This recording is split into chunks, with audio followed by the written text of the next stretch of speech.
La France est un pays de race blanche dans lequel on accueille aussi des personnes étrangères, comme le disait le général de Gaulle. Mais c'est comme ça. Ça veut dire quoi, pays de race blanche? Non, mais le mot, c'est vous et moi. Je suis désolée. Alors c'est vrai qu'il y a des noirs, plus ou moins noirs, il y a des blancs, plus ou moins blancs, etc. Mais finalement, on s'est aperçu qu'à l'intérieur des blancs, à l'intérieur des noirs, il y avait telle différence qu'on ne savait plus très bien comment mettre des frontières. Notre Constitution reconnaît les races et les origines. Effectivement, le mot race existe bien dans la Constitution française, mais pas au sens où l'entendent certains. Au sortir de la guerre, les pères de la Constitution ont voulu donner à notre nation les garanties juridiques pour que le génocide des Juifs ne recommence pas. Sans distinction d'origine, sans distinction de race, ça veut bien donc dire qu'il y a des races dans notre pays.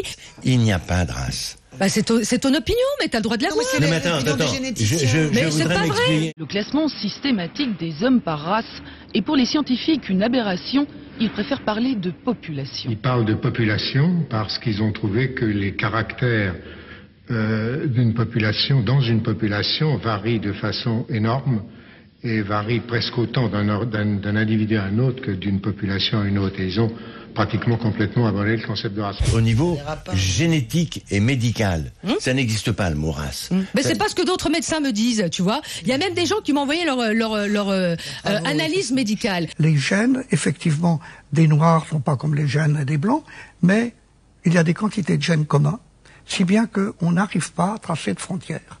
Et la conclusion des biologistes aujourd'hui, c'est de dire que le concept de race humaine est un concept qui pratiquement est sans définition. Il y a plus à en parler.